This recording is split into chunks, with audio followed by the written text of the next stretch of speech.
This is Modern Mindset, the show that picks the brains of the world's leading minds to help you unlock yours. I'm your host, Adam Cox, and joining me today, we have Jenifer McKenzie, who is the Conscious Living Coach. Welcome to the show. Hello, Adam. How are you? I'm great, thank you. It's great to have you on the show. We're big fans of the subconscious mind. We love talking about self-sabotage. But first, I want to get to know you a little bit. So tell us a little bit about you. Where did you come from? What was your background? And how did you become a conscious living coach? Okay, so as a child, I always had this spiritual connection. I always felt connected to something bigger than me. And I could feel the presence of spirits. I was in awe of the moon. I collected crystals. My mum used essential oils on me. She's holistic as well. So it was there. These methods were there from very early on. And I was extremely sensitive. And I now know that is being an intuitive empath. It was like I could feel and read people. And I was very aware of what was going on around me and people's actions and emotions. And when I got to school, that was not really a great combination because I was a sensitive soul. And I actually got bullied, but I wasn't a quiet, shy little girl. I was very outgoing, and I loved to sing, to dance, and to take part in the drama classes. And some of the other girls would laugh at me, and it really knocked my confidence. And I was picked on for being weird, for liking the alternative things, and yeah, I just didn't really have a very good time at school. So, and that really affected my confidence. It really affected how it squashed me, I feel. It really squashed my personality, and I became really shy. And when I then got to my teenage years, I discovered alcohol, which became my superpower. Because what alcohol did for me, it let me be whoever I wanted to be. And those inhibitions, that shyness, that voice in my head telling me, I wasn't good enough, kind of went out the window. And alcohol soon became a big part of my life. At the age of 13, by 14, I was taking drugs with that as well. And I was smoking drugs. I was smoking crack cocaine. I was taking cocaine. I was taking ecstasy, and I was going to like illegal raves. It was all good fun at that point, it was. But there was always, for me, when I went home, there was always the aftermath. There was always this inner turmoil that I hated myself. I wasn't good enough. I was ugly. I was embarrassing.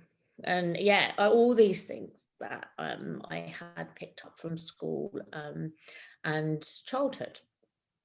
So as my years went on, as I got into my late teens, I had my first daughter at 19. And, everything was good for a while. I was 20, sorry, when I had my first daughter.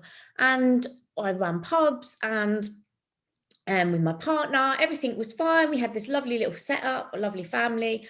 And when we broke up, I turned back to alcohol and drugs. And I really hit it hard. I was a single mum. I was working a decent job. I had 2 young children. On the outside, everything looked hunky-dory. I was young, attractive, had a good job, had a nice car, had a nice house. So, most people would have kind of killed to have that in their lives. But inside, I still then had those horrible feelings. And whenever something would kind of go wrong. So I talk about self-sabotage a lot because it is this cycle of doing well, having good things, and outwardly achieving, but inside I had this inner turmoil of self-hatred. I'm going to call it self-hatred. Yeah. And it was painful, extremely painful.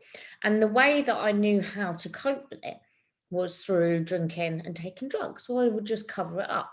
And then you get the after effects of that, which are damaging, of course, for your mental health, for your physical health as well. So, and I ended up losing everything. To cut a long story short, I went round in this cycle, and slowly I went from functioning to non-functioning, and I lost my job. I crashed my car. My children temporarily went to live with their father. I then lost my house because I didn't pay any of the bills. I put it all up my nose instead. And then, you know, everything that I had came crashing down, and I hit a rock bottom. I was 29. I was homeless. I went to live with my mum. Eventually, she got fed up with my behavior and she threw me out. So I literally, and my family weren't talking to me. I had nothing, nobody. I was at, you know, a right sorry state. And yeah, and then I discovered I was pregnant again. So I was homeless, pregnant, and addicted to drugs and alcohol. So, you know, it was a pretty horrible place to be.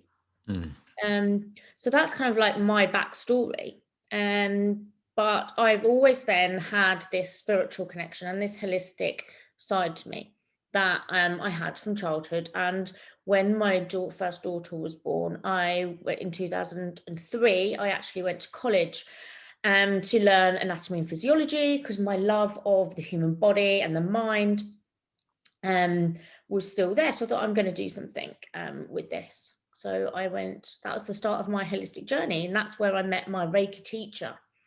Because I'm a Reiki master teacher, and what I do now is I have a well-being business called Lunar-Spirit Wellbeing, where I do all sorts of wonderful things like Reiki, meditation, massage.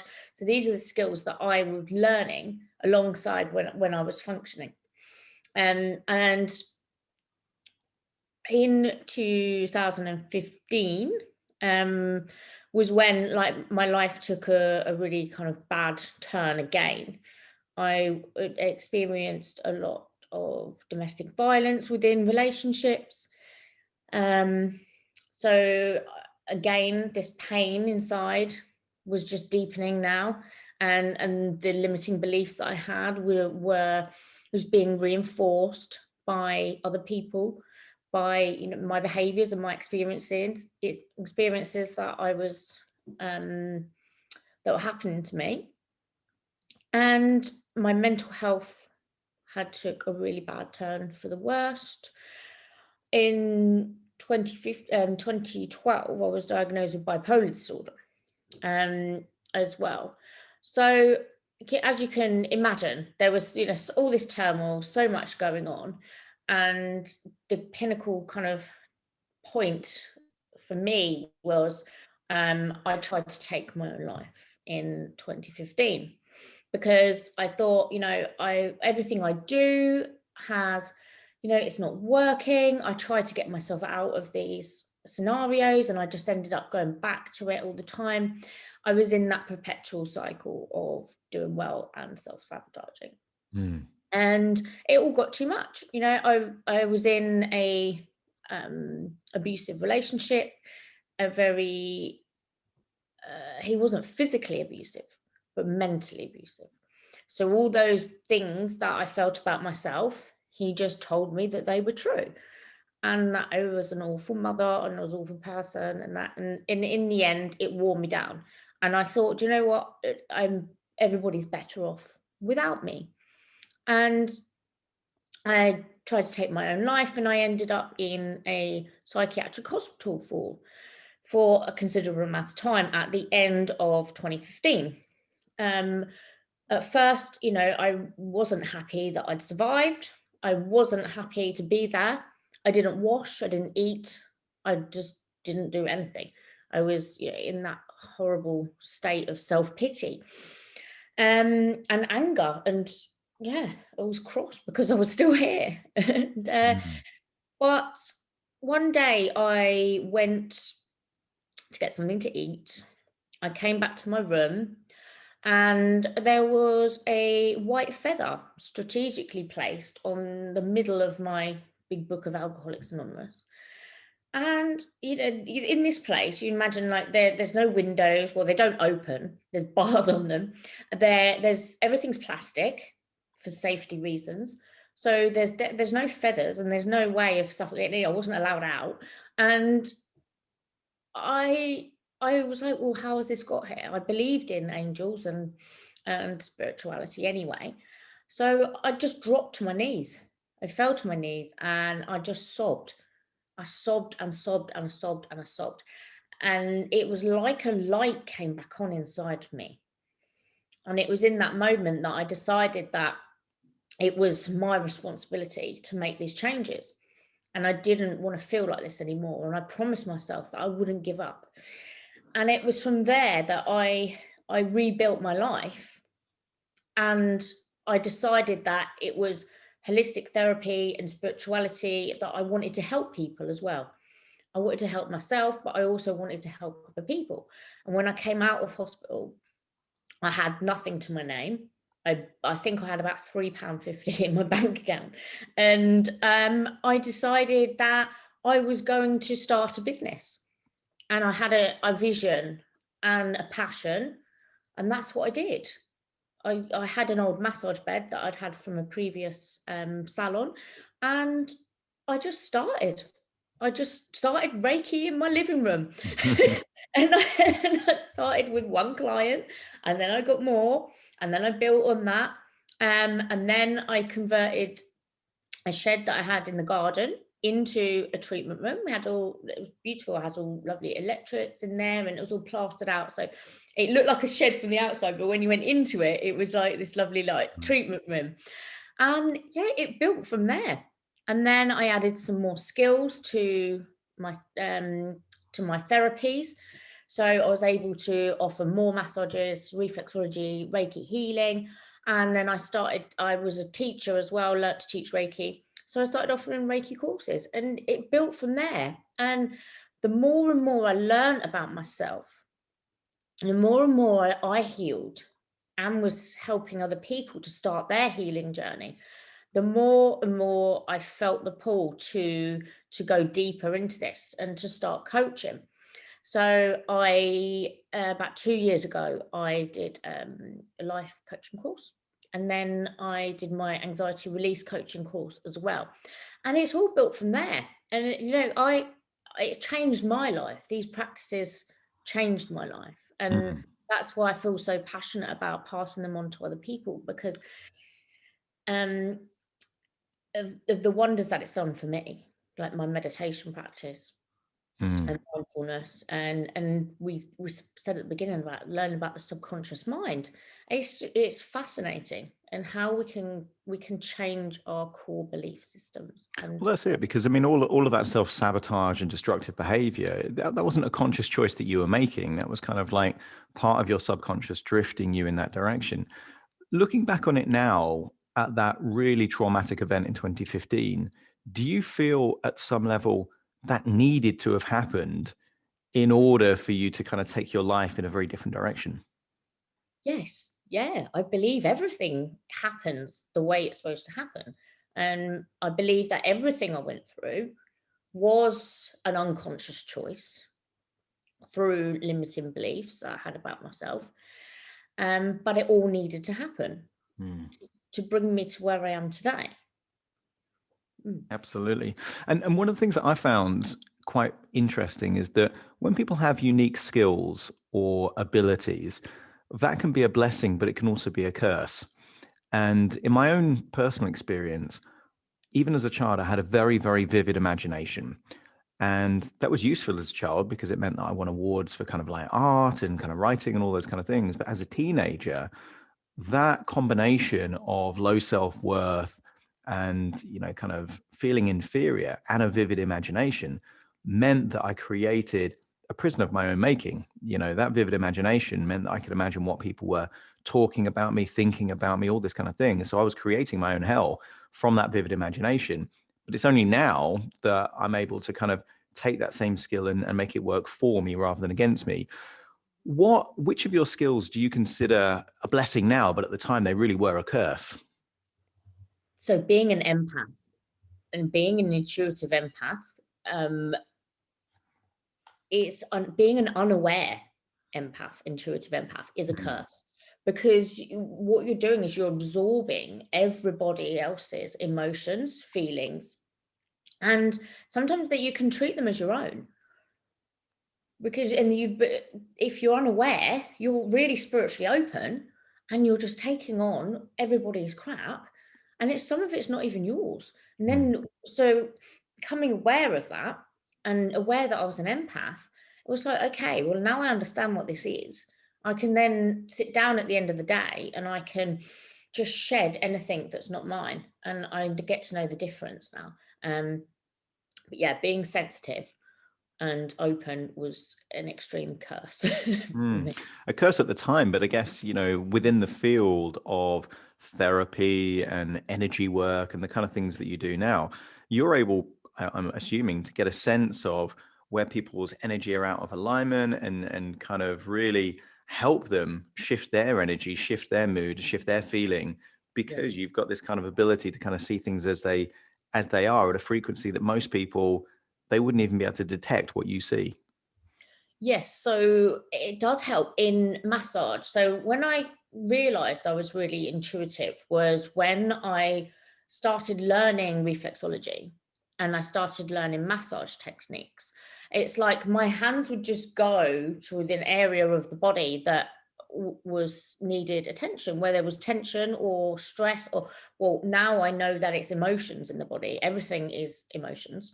So I'm big on the mind-body connection. Everything that we think, feel, gets stored in our physical body if we don't acknowledge it.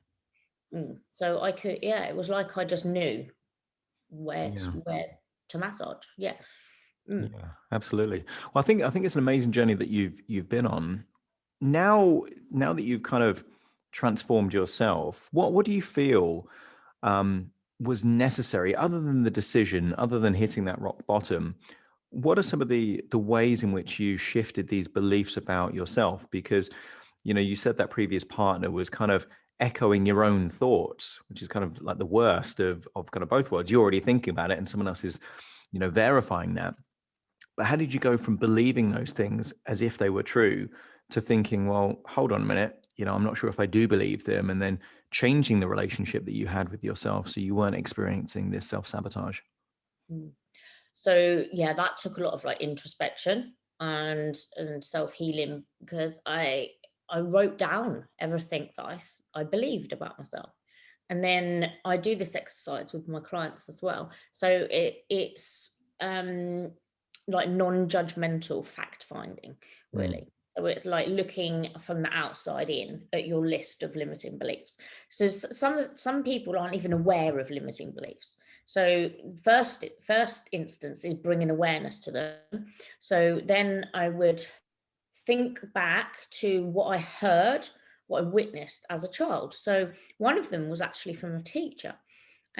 Because I was quite, I wasn't interested in sitting down and learning maths. I was a creative, I wanted to be out doing stuff and busy and yeah, busy being creative. And my imagination was off out the window in maths lesson. And he actually asked me a question and I wasn't listening. So he assumed I didn't know. And he slammed his hand on the table and said, a demented slug could do better than I could. So, instantly I have a belief system that I'm not good in school, not academic, which was that true? No. But so these are the things I had to revisit and work out whether they were true. What evidence did I have of this? And whether I still wanted to believe that. And as you're aware that some of these core beliefs are harder to shift than others. And our core belief system is the belief system that we form from childhood, up until we're about 6 years old, I think it is. And they're the ones that are harder to shift. But yeah, it was a journey of fact finding, really. And, you know, do I believe that about myself? Is that true? What evidence do I have? And, you know, and do I want to change this? Yes. And did you think it was the beliefs that were causing the self-sabotage, or was it, something else? Because when I work with clients, I tend to find that there's two key culprits. One, it is beliefs. And if you have a belief that you're not worthy or you don't deserve certain things, your belief system is going to make that true. And you're going to sabotage anything to get to the level that your unconscious feels that you deserve. But it also comes from this kind of element of inner conflict, that there's a part of you that wants something very different from another part. Did you feel at times that you were kind of I mean, you've used the word turmoil, so I'm assuming it's right, but feel this kind of inner struggle that you're pulling in different directions? Um, yeah, kind of. Yeah. Do you mean like, so your intentions aren't matching like what you're believing inside? Do you mean like, so say if I say, for example, I wanted to like be on TV, say, and then what would be stopping me would be like my limiting belief of that I'm not good enough, or someone might laugh at me or something like that. But Sometimes, then, sometimes it's almost kind of like competing intentions. So it sounds like you had this really nurturing, caring kind of part as a child, but then you also had this intention to kind of escape all this negativity in this kind of hedonistic kind of thing. And you've got these two very different parts with very different motives. And at some point, that caused this kind of big collision. And in the end, it's this kind of nurturing, caring part that kind of won. But you probably still have that part of you that, is hedonistic at some level, because it never really goes away. You've just figured the right balance, if that makes sense. yeah, I mean, I love to be a free spirit.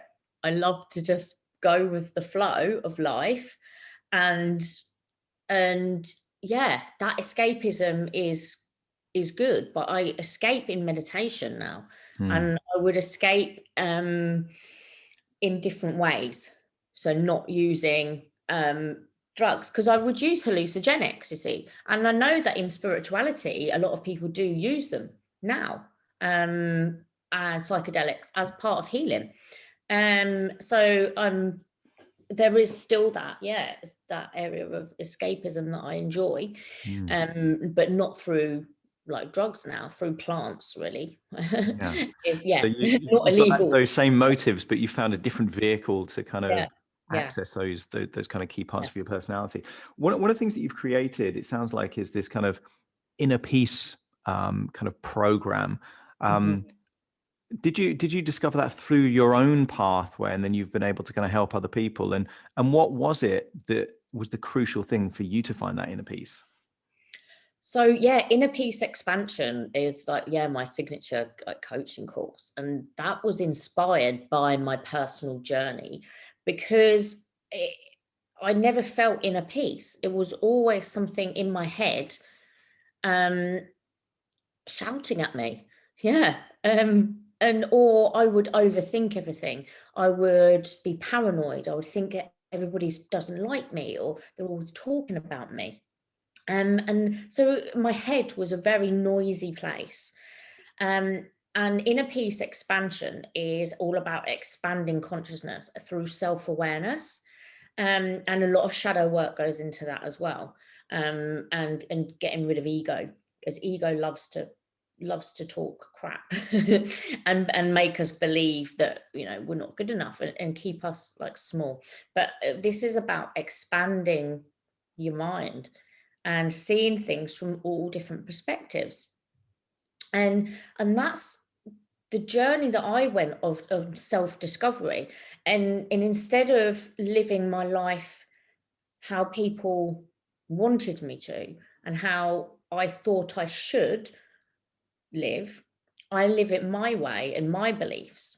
And I think that's what was causing a lot of conflict, is what I should and shouldn't be doing according to XYZ, and I was doing things because I thought that's what I was supposed to do. Hmm.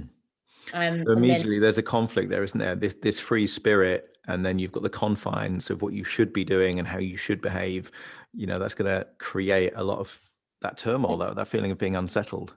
I think that's what was going on when you said about this inner conflict. I think that was more of it, because it was like, well, my parents were quite, or what if they think this, Hmm. and nothing was ever really talked about. So it all got swept under the carpet. So emotions weren't addressed, and I'm quite an open, frank, honest person, and I'm quite raw with it, and I wear my heart on my sleeve. And I think it was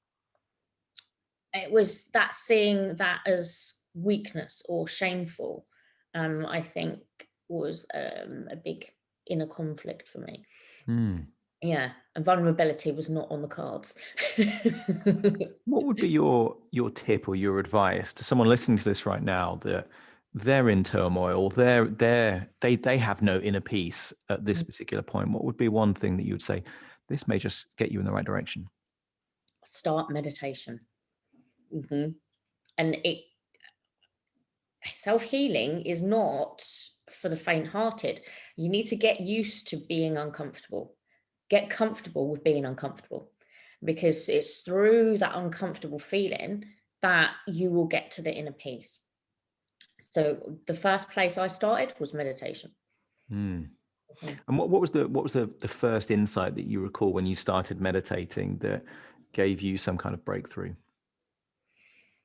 God, it's the first insight. So I can't remember really, like what it was. Just that, a sense of just belonging, Hmm.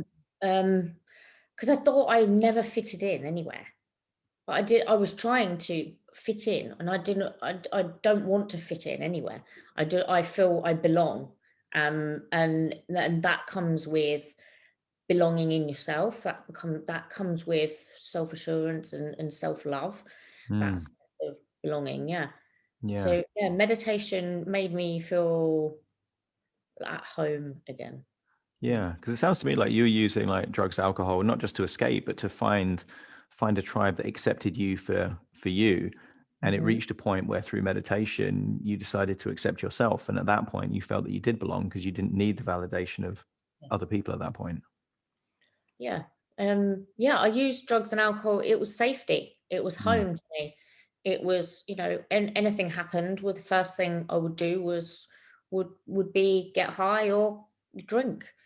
Because that was what I knew, whether I was happy or sad, whatever. It wasn't just like a sadness thing. It was, a lot of the time it was because I enjoyed it, and Mm. I felt good. But unfortunately, the consequences of that led to addiction. But it wasn't it wasn't it wasn't drugs and alcohol that was my problem. It was me that was my problem. Mm. And once I flipped the script and I changed that. I no longer crave drugs and alcohol. I no longer need to use something outside of me to escape. I could just, I'm comfortable with, yeah, with being uncomfortable, because some Yeah. days some days you have to wade through shit, and it is like that. But I no longer reach for that, for something to comfort me in that instant gratification of alcohol. Mm. Uh, yeah, I just get on my mat and meditate. And that's the And thing. And while you're talking about drugs and alcohol, for other people it might be food or excessive TV watching, or whatever it might be, working too much, or whatever it might be, because quite often these things aren't for the thing themselves. They're just the coping mechanism to deal with whatever the core issue is. And it sounded like, through meditation, through that hitting rock bottom, you decided to, as uncomfortable as it would be, you're going to get to the root cause of the problem, rather than keep this kind of coping strategy that clearly wasn't working for you. so when I was first in recovery, I went to like AA and CA, and you put down the drinks and the drugs, but you still have your addict's head. So now I call it emotional sobriety. So once you put down the drink and the drugs, and you need to deal with this, what's going on in here, and you, like you say, it isn't always drink and drugs. This is like the self-freedom program that I do. It's all about self-sabotage, and it's about addictive behaviors and habitual behaviors, and it's replacing those unhealthy habits with healthy habits. So I then got obsessed with other stuff rather than, because sex addiction has been part of mine as well, obsessive cleaning and overworking. So it all comes down to obsessive behavior. So I replaced drinking and using drugs with overworking. And then I became overwhelmed and stressed and ill because I was overworking. And I've had bad relationships with food as well. Either I would starve myself, or I would eat like a whole cake and then feel really bad about it. So I'd literally eat all my emotions. And so then it's like, right, okay, this is a habit thing. This is a brain thing, not a substance thing for me. So I was never physically addicted. It was mentally addicted. Yeah. But it spanned so many different things. So that's when I learned about emotional sobriety. And I think this is really important, is having an understanding of what emotions are, and that they're normal, and all of the emotions are normal. There's no good or bad. There's a spectrum. There's a word for each of one, and naming them and understanding them is really important for recovery of anything, whether that's grief, whether that's relationship breakup, whether that's trauma, whether that's an accident. All those things, you need to have an understanding of emotions. And I think that's where the healing comes in. Big time are the understanding of emotions. And yeah, we often hear like good or bad emotions, don't we? So some people would say like, negative emotions, but I like to remove that and just call them emotions, because I don't think they should be labeled as good or bad. No, I agree. I think anything is good in the context of it being useful. Sometimes if someone's trying to kidnap your child, being angry is quite a useful emotion in that context. So I think you're right. Good or bad isn't really useful, positive or negative. Particularly the toxic positivity of, oh, you've always got to be happy. Well, it's like, well, actually, it's quite within your rights to be stressed or overwhelmed or anxious, depending on the circumstances you are. It's just, do you want to live there or not? What does the future have in store for you? Based on what you've learned and the journey that you've been in, if you were to dust off your crystal ball and gaze into the future, what does that look like? So I really want to do motivational speaking. That is on my radar for this year. I am actually building a wellbeing studio in my garden. So I've knocked down the shed and I'm having a wellbeing studio built. So I will have like a meditation yoga room, 2 treatment rooms within that. So I'm really excited about that. Yeah, just lots of business expansion. And yeah, I really would like to motivate, inspire more people, who are struggling, and to raise awareness for holistic and spiritual practices as part of healing. And if someone's listening right now and they've connected with your story and your complete transformation, I mean, you've gone from this person that didn't quite fit in, that was seeking acceptance and finding this kind of hedonistic path, and now you're very comfortable. I can tell you're comfortable in your own skin, and you found your place, your role, and you're having an impact on other people. If someone can connect with that, what's the best way that they can actually connect with you and seek you out and work with you? Okay, so I've got quite a lot of info about me and my journey on my website, which is lunarspiritwellbeing.com. I hang out loads on Facebook. I do lots of lives in my private group, which is called the Conscious Collective High Vibe Club. So we talk about all things spiritual in there. I do live free coaching, do card readings, and it's just a nice place to hang out with like-minded people to expand consciousness and awareness. I'm on Instagram as the Conscious Living Coach. I'm actually doing Monday night lives at the moment with small half an hour free coaching on a variety of subjects. So actually, I've just done self-love this Monday, and then self-sabotage is booked in for next Monday. Fantastic.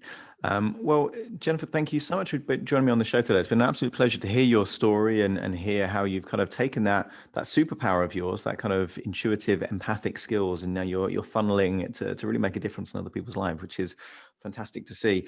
Yeah, thank you for joining me on the show. Thank you for having me. And to your home, thanks for joining me on Modern Mindset. See you again soon for more.